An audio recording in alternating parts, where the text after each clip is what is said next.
third film, my apologies. Third film, third collaboration. எல்லாருக்கும் வணக்கம்.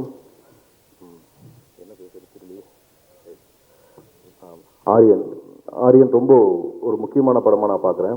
அந்த கிரைம் படங்கள்லேயே, ஏன்னா எல்லா கிரைம் படத்துக்கும் ஒரு பேட்டர்ன் இருக்கும். அந்த பேட்டர்ன் எல்லாம் பிரேக் பண்ணிடுச்சு இந்த படம். அது டெஃபினட்டாக சொல்கிறேன். படம் பார்க்கும்போது உங்களுக்கு அது ஷோராக ஃபீல் ஆகும். இது வரைக்கும் பார்த்துட்டு இருந்த கிரைம் படத்தோட வில்லனோட ஐடியாலஜி இந்த படம் டோட்டலாக அந்த பிரேக் பண்ணியிருக்கோம். இந்த வில்லனோட ஐடியாலஜியே டோட்டல் டிஃப்ரெண்ட்டாக இருக்கும். ஸோ அது ரொம்ப என்ஜாய் பண்ணி நாங்கள் இந்த டீமை ஒர்க் பண்ணியிருக்கோம். படமும் ரொம்ப ரொம்ப நல்லா வந்திருக்கு. இந்த படத்தில் வாய்ப்பு கொடுத்த விஷ்ணு சார், பிரவீன் சாருக்கு ரொம்ப நன்றி. அப்புறம் விஷ்ணுவரை பற்றி சொல்லி ஆகணும். விஷ்ணுவர் வந்து பெரிய ஒரு ஹார்ட் ஒர்க்கர். அவர் எப்படி ஹார்ட் ஒர்க்கர்னா, நான் எப்படி ஃபைன் பண்ணுறேன்னா, ஒரு சின்ன இன்சிடென்ட் நான் சொல்கிறேன். ராட்சசன் பண்ணிக்கிட்டு இருக்கும்பொழுது நான் கிளைமேக்ஸ் ஷூட் அப்போ நான் போயிருந்தேன் செட்டுக்கு. அப்போது கிளைமேக்ஸ் போர்ஷன் எடுத்துகிட்டு விஷ்ணு சார் கேட்டார், சார் நான் இன்ட்ரோல் பிளாக்கில், அது ராட்சசன் படுத்துகிறேன், இன்ட்ரோல் பிளாக்கில் ஒரு ஷார்ட்டில் கண் சிமிட்டி இருப்பேன், அது ஓகேவா உங்களுக்கு பாருங்க. நான் நினச்சேன் கிளைமேக்ஸ் எடுத்ததுக்கும் இன்டர்வல் எடுத்ததுக்கும் ரொம்ப கிட்டத்தட்ட ஒரு 10 months டிஃப்ரென்ஸ் இருக்கும். எப்படி ஷார்ட் ஞாபகம் வச்சிருக்காரு அப்படின்னு தெரிஞ்சுது. ஸோ இவர் வந்து ஃபுட்டேஜை மனப்படம் இல்லை. ஸோ அவ்வளோ ஹார்ட் ஒர்க் போட்டால் தான் அந்த நம்ம என்ன ஷார்ட் எடுக்கிறோன்றது மைண்டில் ஏற்ற முடியும் அப்படின்றத அவர் அனலைஸ் பண்ணார். ரொம்ப எக்ஸைட் ஆன விஷயம் அது. ஏன்னா ஒரு ஆர்டிஸ்ட் நடிச்சுட்டு அவங்க கிளம்பி போகிறது இல்லாமல் அந்த ஃபுட்டேஜ் மனப்பாடம் பண்ணுறது இருக்குல்ல, அது ரொம்ப முக்கியம். ஏன்னா எனக்கு வந்து நான் மேக்ஸிமம் ஃபுட்டேஜ் மார்க் பண்ணுறது நான் கண்ணை வச்சு தான் மார்க் பண்ணுவேன். என்ன ஒரு கண்ணு என்ன பேசுது ஃபிலிமில், அதை வச்சு தான் நான் ஃபுட்டேஜை மார்க் பண்ணுவேன். ஸோ அவர் அந்த பர்ஃபெக்டாக அதை நோட் பண்ணி சொல்லும்போது ரொம்ப எக்ஸைட்டாக இருந்தது. எனக்கு ரொம்ப பிடிச்சிருது அவரோட ஒர்க்கிங் பேட்டர்ன்.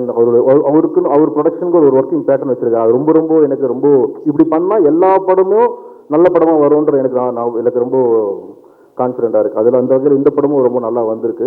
ஸோ ப்ரொடக்ஷனாகவும் நம்ம ஒரு சீன் எடுத்துட்டோம், அது வந்து இவ்வளோ செலவாயிடுச்சு, அந்த சீன் அப்படிலாம் யோசிக்கவே மாட்டார். நல்லா இல்லையா எடுத்து போட்டு ரீஷூட் கூட பண்ணலாம், அந்த சோனுக்கு யோசிக்கிறாள் அவர்.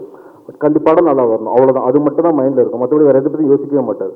படம் நல்லா வரணும். அது ப்ரொடக்ஷனாக எவ்வளோ ஸ்பெண்ட் பண்ணலாம், படம் நல்லா வரணும். அடுத்த செகண்ட் நம்ம அடுத்து என்ன யோசிப்போம், பிஃபோர் வேண்டாம், ஆஃப்டர் என்ன யோசிப்போம்னு நடிப்பார்.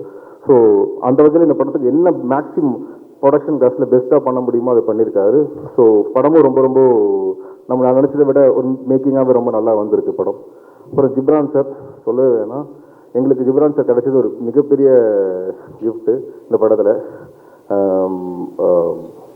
கண்டிப்பாக பிஜிஎம் வந்து அவுட்ஸ்டாண்டிங்காக இருக்கும், அதில் மாற்று கருத்தே கிடையாது. அந்த படத்தை அடுத்த கட்டத்துக்கு கொண்டு போயிருக்கேன். நான் பிஜிஎம் ட்ரைலர் அண்ட் டீசர் பார்க்கும்போது எனக்கு தெரிஞ்சிருச்சு. ஏன்னா ஃபிலிம் நாங்கள் ஒன்று நானும் பிரவீன் சார் பேசிட்டே இருக்கோம். நாங்கள் ஒன்று ஹேண்டில் பண்ணிட்டு இருந்த சவுண்டிங்கை டோட்டலாக மாற்றிட்டார் அவர். அந்த ஃபிலிமோட சவுண்டிங் பேட்டர்னாவே டோட்டலாகவே மாற்றிட்டார் அவர்.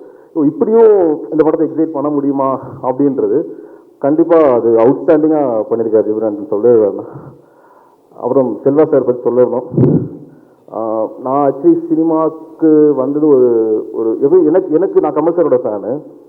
நான் கமல் சார் படங்கள் மட்டும் தான் என் கண்ணுக்கு மாட்டோம். நான் அப்பத்துலேருந்து சின்ன வயசுலேருந்தே கமல் சார் படம் வந்தால் மட்டும் தான் என் கண்ணுக்கே மாட்டோம். அந்த படம் படுத்தணும் அப்படி நோட் பண்ணிட்டு இருக்கும்போது நான் வந்து 2002 நினைக்கிறேன், காதல் கொண்டேன்னு ஒரு படம் பார்த்துட்டு என்னால் ஒரு 10 நிமிஷம் என்ன பண்ணுறது என்ன செய்யறதுன்னு தெரியல. அப்படியே நான் பார்த்துட்டு இருந்த சினிமாட்டிக்கோட எக்ஸ்பெக்டேஷன் சொன்னால் மாறிடுச்சு. அந்த படம் ஒரு 3 படம் அடுத்தடுத்து படம், காதல் கொண்டேன், கன்னத்தில் முத்தமிட்டால், விருமாண்டி, இந்த 3 படம் என்னை வந்து ஒரு மாதிரி குழுக்கின படம்.